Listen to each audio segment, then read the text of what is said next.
Welcome to the Old Time Radio Westerns. I'm your host, Andrew Rhynes, and I'm excited to bring you another episode.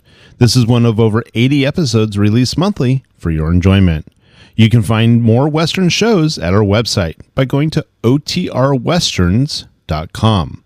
Now, let's get into this episode.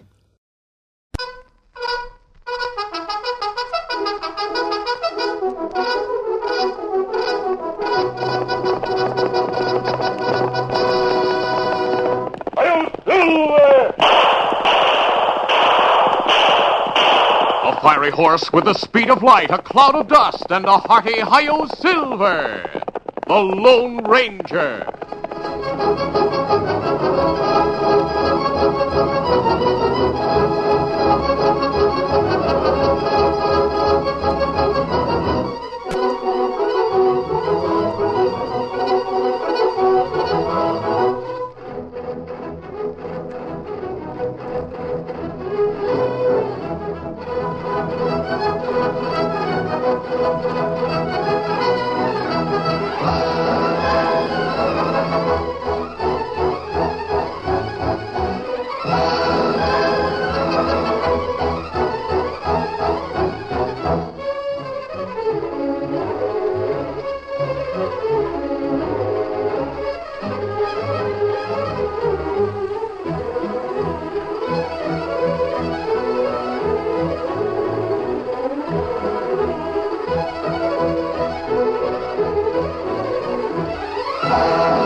Faithful Indian companion Tonto, the daring and resourceful masked rider of the plains, led the fight for law and order in the early western United States.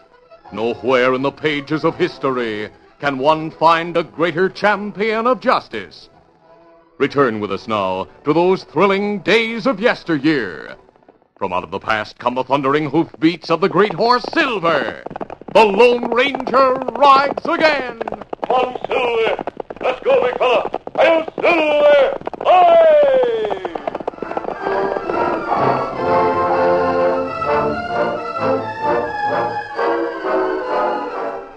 Two men shared a room in Ma Hank's Hotel in Modoc City. A self-styled colonel with a non-existent Civil War record, Owen Dodge was heavy-set and pompous. His moon-shaped face was adorned with sandy-colored mutton-chop whiskers, which served as an excellent disguise. For Dodge's actual record had been written years ago in the books of the New York Police Department, where he was wanted for murder. The colonel's partner was Amos Harlan, a tall, lean, leathery-skinned man.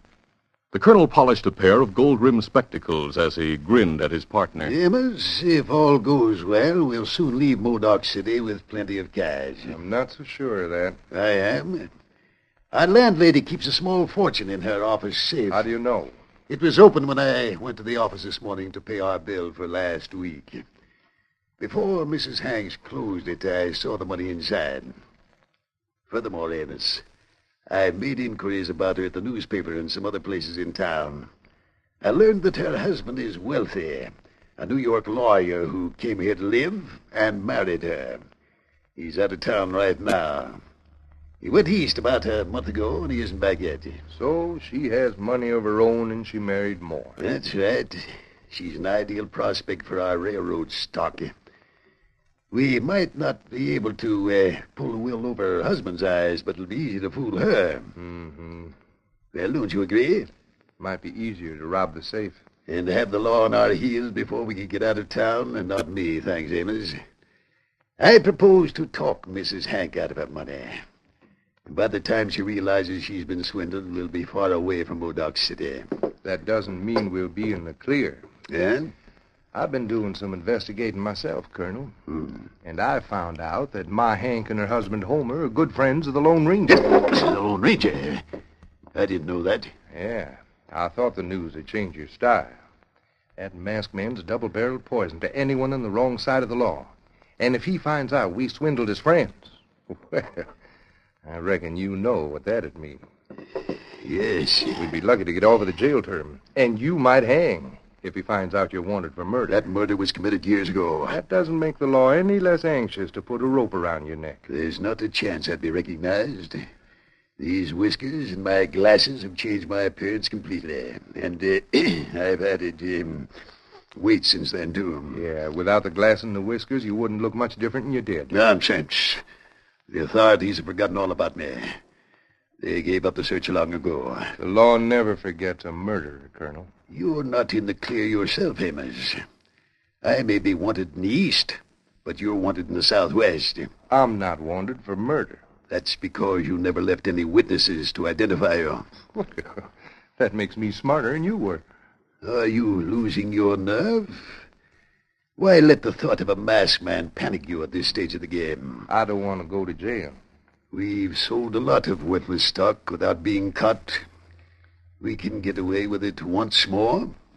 Just what do you mean, once more? We've been dealing in petty change, taking a couple of $100 here and there. But Mrs. Hank is different from the small ranchers, homesteaders, and storekeepers we've cheated. She has real money. Yeah, those ranchers and homesteaders didn't know the Lone Ranger. The Lone Ranger can't do anything to us once we're across the border. Oh, so you're planning to go to Mexico? Yes, and I'm going to take a lot of Ma Hank's money with me. If you don't want to share the profits, it's all right with me. I'll pool the deal alone. I'll stick with you, Colonel, but I sure hope we don't meet that masked man. Forget him. As far as we know, the Lone Ranger's nowhere near Modoc City. The two confidence men didn't know that the Lone Ranger's teenage nephew occupied a room across the hall to await the arrival of the masked man and Tonto. While he waited, Dan spent a great deal of time with a fun-loving and mischievous orphan boy whose own age and named Inky, who had been adopted by the newspaper editor. As Dan entered the newspaper office late that afternoon, he didn't see Inky. He called, Inky! I'm back in the storeroom. Come on back, Dan. What are you doing? I'm supposed to clear this place out. It's filled with old newspapers from all parts of the country. Tom wants me to stack them in chronological order. Top one's dated 1859. Some of them are a lot older than that. Say, when's the Lone Ranger coming to town to meet you? Oh, I don't know. He just said he'd come to Modoc City after he and Tonto made peace between two Indian tribes in the hills north of here. Oh, what are you reading, Dan?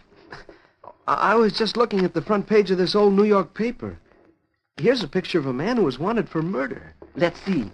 They reproduced an artist's sketch of the killer. He doesn't look like a murderer. All murderers don't look alike, Inky. Let's change the looks of this one. Hand me the pencil, Dan. Here. Thanks. Hey, what are you doing? I'm giving this gent a set of whiskers. I saw a picture of an actor once with mutton chop whiskers, like this. He was a stuck-up-looking critter, an earl or a duke or something. Oh, you mean Lord Dundreary? That's a good name for him. Well, that was the name of the character in the play. The famous actor Mr. Southern created the role. I'll add a pair of specs, like this. There. Now take a look at the killer, Dan. That's what the actor looked like. He's a funny-looking feller, isn't he? Gosh, Inky, those whiskers make that man look like one of Ma Hank's guests. Huh? Colonel Dodge is staying at the hotel. He has whiskers like those, and he wears glasses, too. I know who you mean, Dan. He was in a newspaper office this week, asking a lot of questions about Ma Hank and Uncle Homer. He's an Easterner. He talks and dresses like one. He's a plenty high and mighty. Kept calling me boy, wanted me to run errands for him. Did you? No, I didn't like him. Say, maybe he's the same man. Maybe he's the killer. Oh, he couldn't be. That murder was committed a long time ago. I'll look up later issues of the paper to see if he was ever caught. If he escaped... You're jumping to conclusions, Inky. Lone Ranger always says a man's innocent until he's proved guilty. Old newspaper picture isn't proof. No, but it... Uh-oh. Tom's wife is signaling me. I promised to be home on time for supper. I've got to hurry, Dan. I'll see you later. I'll come over to the hotel and play a couple of games of checkers with you tonight. Fine. So long, Inky. So long. When Dan returned to the hotel, he went to his room to wash his face and hands. Then he presented himself in the hotel dining room for dinner. As he waited for his meal to be served, Colonel Dodge and Amos Harlan entered and seated themselves at a nearby table. Still thinking of the newspaper picture, Dan studied the colonel closely. The colonel noticed Dan's interest in him. He leaned toward his partner and murmured, Why is that confounded boy staring at me? Oh, boy. He's at the table near the window. No? You know who he is? Yeah. Name is Dan Reed.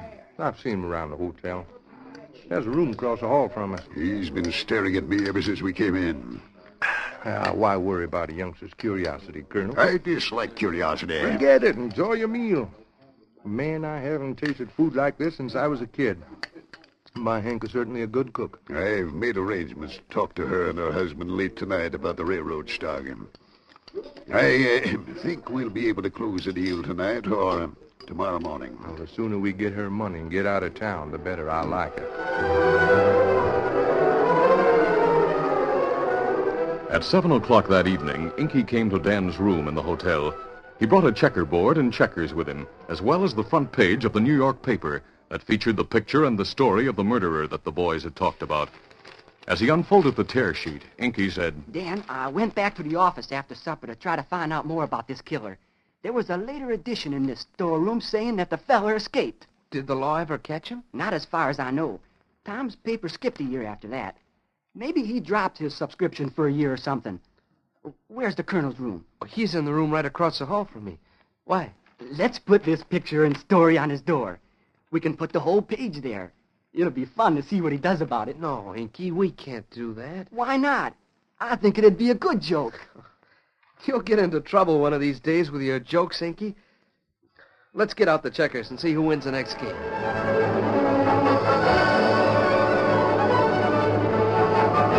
2 hours later, Inky left Dan's room. The irrepressible boy stood in the hall for a moment, studying the closed door of the colonel's room. Beneath the door, he could see a narrow strip of light. Old mutton chops must be inside. Inky took the tear sheet out of his pocket and unfolded it once more. In spite of the fact that Dan disapproved of the idea, Inky could not resist the temptation to play a joke on the colonel. He tore a hole in the sheet near the top of the paper. Then he fitted the page over the doorknob, rattled the doorknob, and ran down the hall to the stairs. By the time the colonel opened his door to investigate, Inky was on his way out the front door of the hotel. Anyone out there, Colonel? I don't see a soul, Amos. Maybe they're in the hall. The doorknob wouldn't have rattled if someone hadn't... Amos. What's the matter?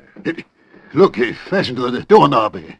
What, the front page of an old Tribune? Amos, look at that picture. What a great day, Colonel. It's you. Yes. And the headline over the picture says, Wanted for Murder. Close the door before someone hears us. Yeah. It says, John Black of this city is wanted for the brutal murder... I can read, Amos. Well, Colonel, looks like your new name and your whisker disguise weren't enough to fool the law. Yes, someone penciled those whiskers on that picture. Well, it's your picture, all right, no doubt of that. Yes. But who could have penetrated my disguise? Who could have guessed my identity? You sure you didn't see anyone in the hall when you opened the door? I saw no one. Then whoever put that paper on the door must have gotten away mighty fast. Wait a minute, Amos. What? Perhaps the culprit didn't get away. What do you mean? He may have opened the door of his room across the hall, fastened this to our door, then quickly closed his own door before we had a chance to discover him. Are you talking about that youngster across the hall? Yes. You saw him staring at me in the dining room tonight. Yeah. I knew something more than idle curiosity prompted his interest. Just look at that picture, Amos.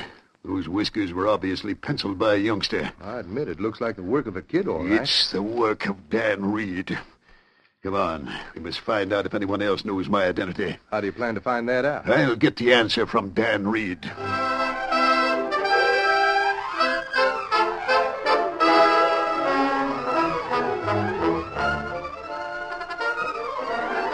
The curtain falls on the first act of our Lone Ranger adventure.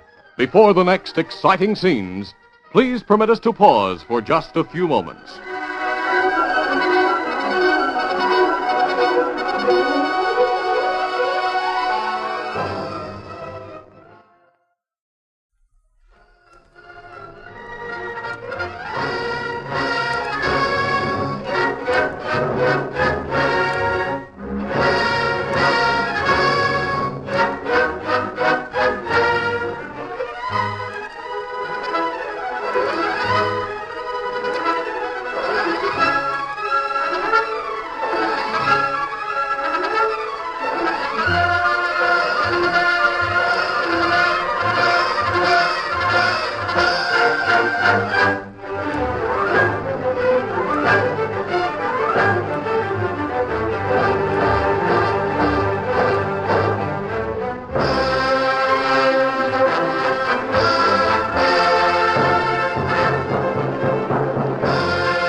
Now to continue.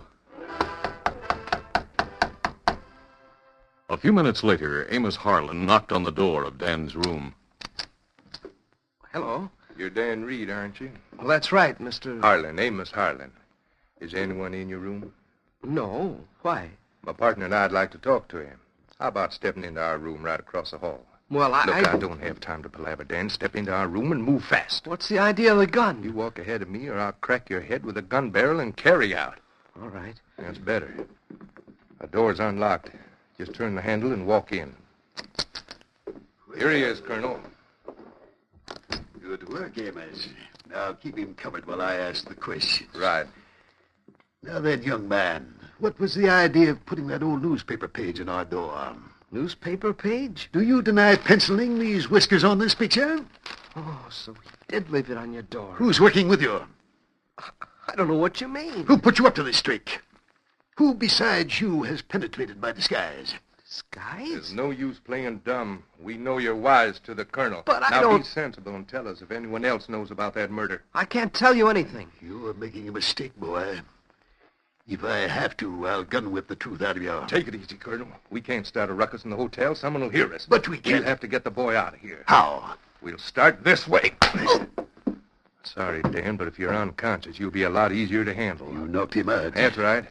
We're going to get him out of the hotel. We'll have to gag him, tie his hands and feet, and carry him out the back way. What'll we use to tie him? Cut a couple of lengths from that coil of rope hanging by the window. See, that's a good idea.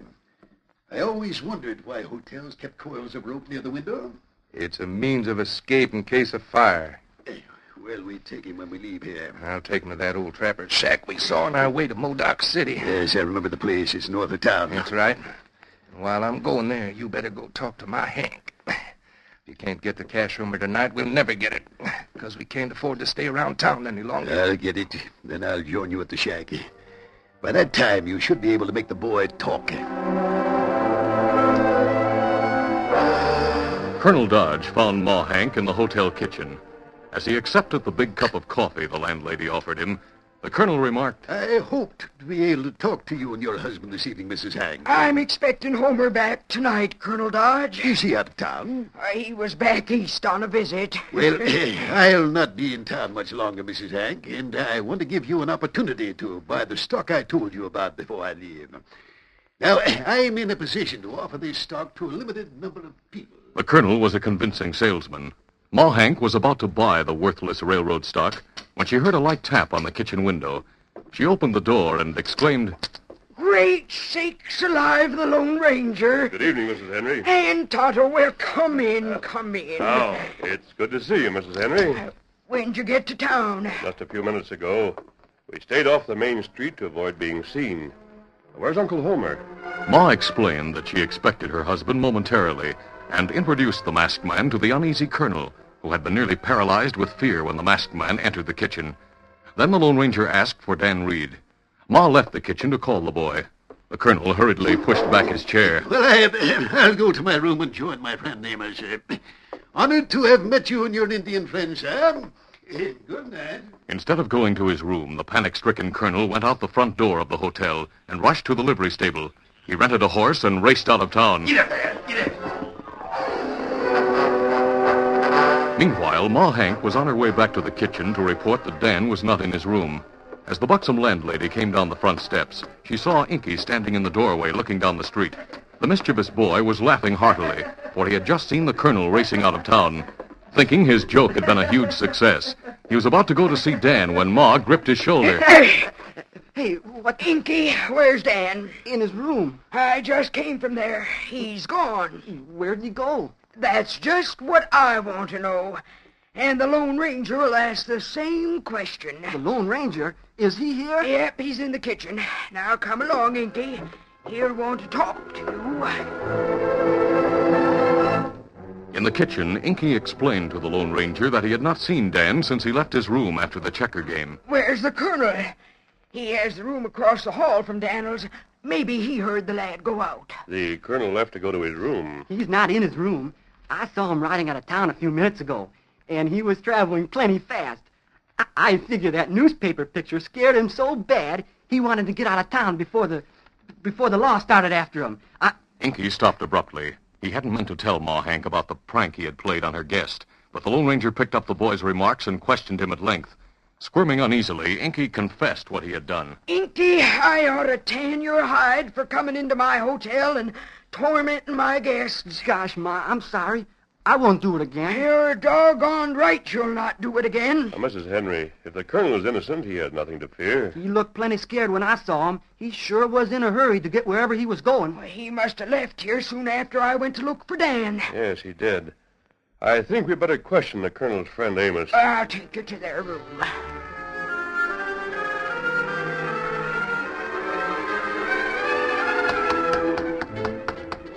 Receiving no answer from Amos Harlan, Ma tried the door. As it opened, Inky entered the room. Ma stopped in the doorway, all but blocking it, when she heard... Great sakes alive, it's Homer. I'm going to see him. While Ma went to greet her husband, the Lone Ranger, Tonto, and Inky surveyed the empty room that had been occupied by the colonel and his partner. The masked man noticed the frayed ends of the fire escape rope. Examining it, he realized that a length had been cut from it. Suddenly, Inky exclaimed, This is it. This is the tear sheet I put in the door. Look at the picture, mister. That feller's a dead ringer for the colonel. As the masked man studied the tear sheet, Ma and Homer entered the room. When the little New York lawyer saw the newspaper page, he recalled the crime it described. He pointed to the picture of the killer and said, There's proof in the police files that John Black was not only a murderer, but a swindler and a thief as well. The man he killed was a client of mine. Unfortunately, Black escaped the law. Was he ever captured? He was never found. He disappeared completely. Then it's possible that Black came to the West, assumed an alias, grew a beard, and Homer, did you say that feller was a swindler? That's right, my dear.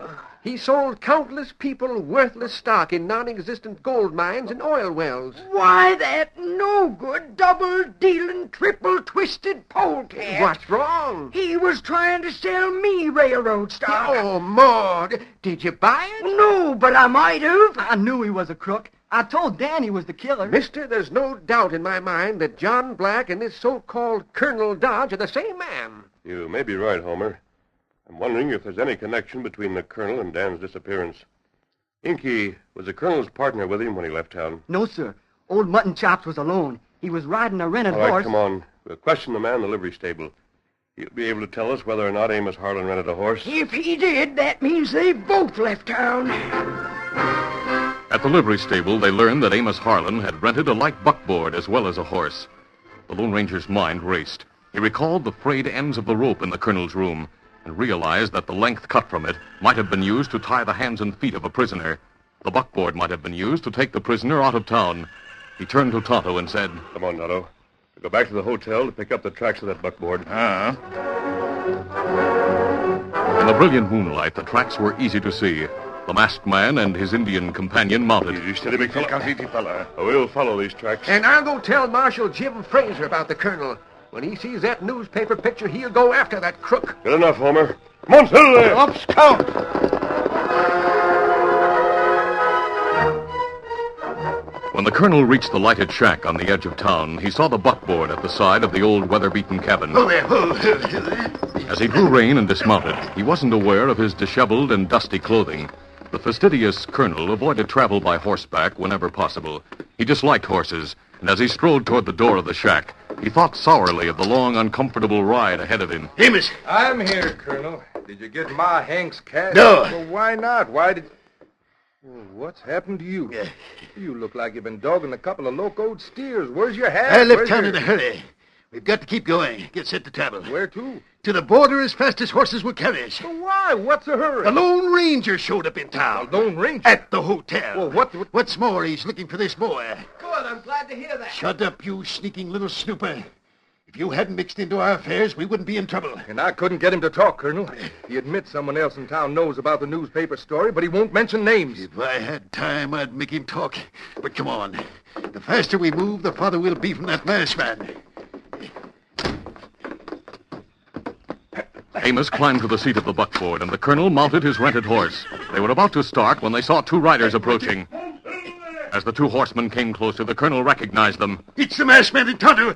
Let him have it, Amos. Shoot him. Kill them both. The Lone Ranger and Tonto saw the fugitives reach for their guns. The masked man drew his Colts. He fired from the saddle, an instant ahead of the panicked fugitives.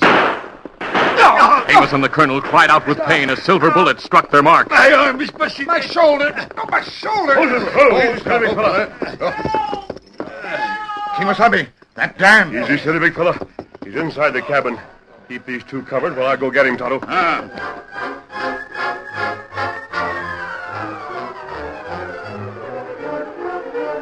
An hour later, the Lone Ranger, Tonto, and Dan reached the outskirts of town with the two prisoners. There they met Marshal Jim Fraser, Ma Hank, Uncle Homer, and Inky. Soon, Amos and the colonel were behind bars, while the Lone Ranger, Dan, and Tonto returned to the hotel to get Dan's clothing packed. Uncle Homer, Ma Hank, and Inky lingered in Marshal Fraser's office. From their cells, the prisoners heard Uncle Homer say, So the colonel has come to the end of the trail. He and Amos will hang at the same time. That's right, Uncle Homer. Amos Harlan, the colonel, will be out of circulation from now on. Marshal, I'll turn state's evidence. I'll tell everything I know about the colonel. Amos, you double-crosser. Oh, you got it coming, Colonel. I tried to tell you we should have left town when I found out Ma Hank knew that masked man. But no, you wouldn't do it. What are you laughing at, Inky? That picture scared old Mutton Chops even more than I thought it would. I don't think the picture scared him half as much as meeting the Lone Ranger.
This is a feature of the Lone Ranger Incorporated, created by George W. Trendle, produced by Trendle Campbell Muir Incorporated, directed by Charles D. Livingston, and edited by Fran Striker.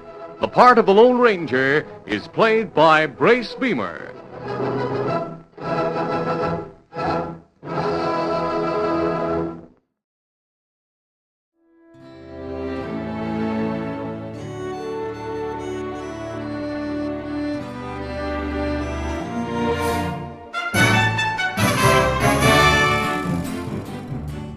This has been a presentation of OTRWesterns.com, and we hope you enjoyed.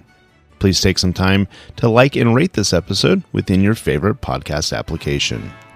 Follow us on Facebook by going to OTRWesterns.com/Facebook, and subscribe to our YouTube channel by going to OTRWesterns.com/YouTube.